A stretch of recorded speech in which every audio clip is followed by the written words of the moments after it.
Nous sommes plus intéressés à faire croire que nous sommes heureux qu'à essayer d'être heureux nous-mêmes. Cette maxime de François de La Rochefoucauld date du XVIIe siècle, mais nous touche aujourd'hui avec la même justesse impitoyable. Nous sommes des êtres de représentation. Et si nous évoquions dans un précédent épisode le sujet du son, il est aujourd'hui question d'image, de l'image de soi, celle que l'on a, celle que l'on désire, celle que l'on contrôle et celle qui nous échappe. D'abord, il y a ce que nous faisons voir, ce que nous faisons croire à notre propos. Il s'agit de cette vitrine assumée des photos affichées sur nos murs, qu'ils soient réels ou virtuels. Ces portraits où, dans un décor choisi et une lumière avantageuse, nous mettons en scène la qualité de notre petit bonheur personnel. Tantôt en couple bien assorti, en famille unie, ou entre collègues complices. Personne n'est dupe. Ces instants de joie capturés, prétendument spontanés, ne résultent que d'une savante séance de pause, collectivement acceptée. Chacun endosse son rôle, chacun joue le jeu de société, quitte à forcer le trait jusqu'à la caricature. Nous connaissons ces albums, nous avons tous les mêmes, et la chose n'est pas bien méchante, mais à moins d'être l'œuvre d'un véritable artiste photographe, et de présenter les choses d'une façon originale, ces clichés n'ont aucun intérêt sinon pour ceux qui y figurent. Ces clichés sont des clichés, justement, ni plus ni moins, partout semblables et presque universellement identiques.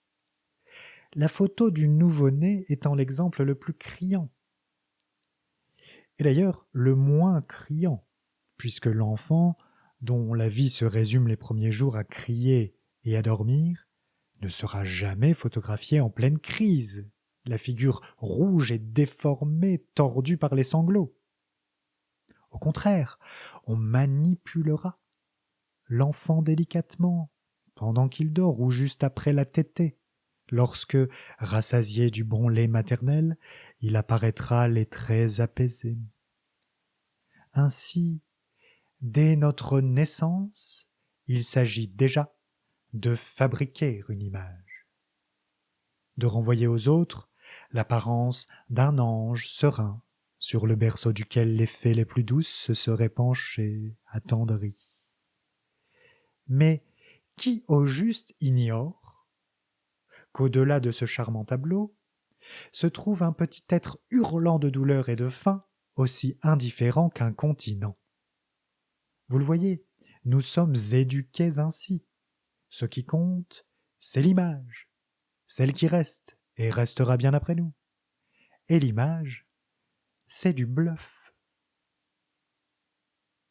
Lorsque ces images n'emplissaient que les albums cartonnés et les murs de nos montées d'escalier, elles ne faisaient que valider en privé l'appartenance à la tribu. Mais aujourd'hui que ces photographies sont diffusées et partagées dans le domaine public, et même à l'international, et ceci volontairement, leur signification s'est forcément métamorphosée. Laissons donc ce pauvre nourrisson précocement dérangé par les flashs, et revenons à ses parents, quelques années auparavant, lorsqu'ils partageaient aux yeux de tous le théâtre balbutiant de leur amour. Pourquoi ce romantique moment en amoureux nécessitait-il un constat? Si ce moment de tendresse est si parfait, si intense, la mémoire, à coup sûr, en gardera précieusement le souvenir. Alors cette photo serait-elle prise pour constituer une preuve? Qu'est-ce qui fait la valeur réelle de cet instant? La richesse du ressenti? Cette ivresse de la passion qui nous bouleverse, nous remue, nous consume? Ou bien est-ce le nombre d'abonnés qui, par leur clic, vont apposer comme un tampon sur un certificat d'authenticité, qui vont, du bout des doigts, homologuer notre légende? Pourquoi vouloir toujours la validation publique, et aujourd'hui chiffrée, de notre petite propagande intime? Pendant le premier confinement du printemps dernier, chacun a fait l'expérience de sa propre représentation. Soudain contraints à l'isolement social, nous n'avions plus à soigner quotidiennement notre image, s'habiller, se coiffer, se maquiller, se parfumer. Ce ne sont qu'en devenant secondaires que nous avons constaté que ces efforts étaient jusqu'alors élémentaires, inconsciemment prioritaires. Et c'est ainsi qu'en téléspectateur au rasage négligé, un détail sur les écrans a retenu mon attention. Pour évoquer l'actualité, les experts, les dirigeants, les intervenants en tout genre devaient soudain apparaître de chez eux et sans maquillage. Image franchement inédite et qui a, par conséquent, excité notre voyeurisme. Ils nous ouvraient soudainement leurs portes, comme à des amis.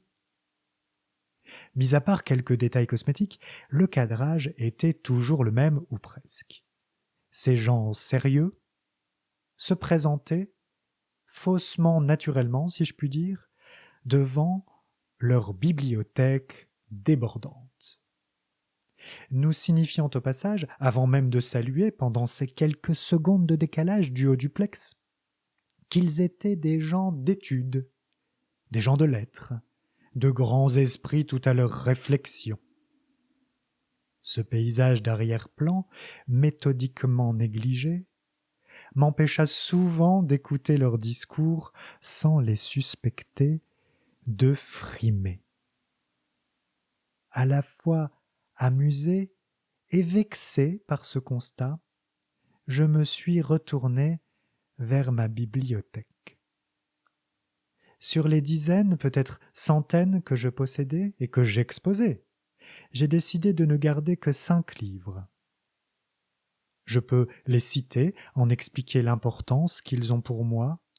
Ce sont les seuls livres dont je puisse affirmer que la lecture a changé ma vie. Je pense que cet exercice de tri a été le plus brutal et le plus intéressant dans ma démarche de minimalisation, car il touchait à l'ego, mais précisément à cette niche sacrée qu'est la culture. Car s'il est finalement facile de se montrer moins matérialiste en se débarrassant de chaussures usées ou de gadgets électroniques hors service, il en va différemment pour les livres. Cette expérience m'a présenté les choses sous un jour inédit. Le livre, contenant de savoir, essence de l'esprit, science à l'état pur, le livre n'était finalement qu'un objet. Un objet parmi d'autres instruments de fabrication de mon image. Rien que des objets en vitrine qui criaient haut et fort, dans leur silence distingué. Voyez comme je lis, voyez comme je suis un intellectuel, voyez comme cet objet prouve que le matériel me laisse indifférent, moi qui flotte bien au-delà, parmi les choses de l'esprit.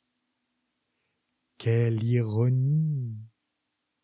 Et quelle vanité j'ai eu peine à affronter!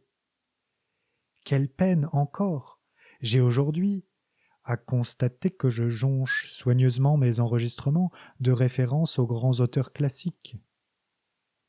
Quelle peine, enfin, si, après l'avoir écouté jusqu'à son terme, vous ne sanctionniez guère mon généreux discours d'un petit pouce vers le haut et de votre abonnement. En conclusion, soyons sages, mais plus profondément qu'en images. À demain.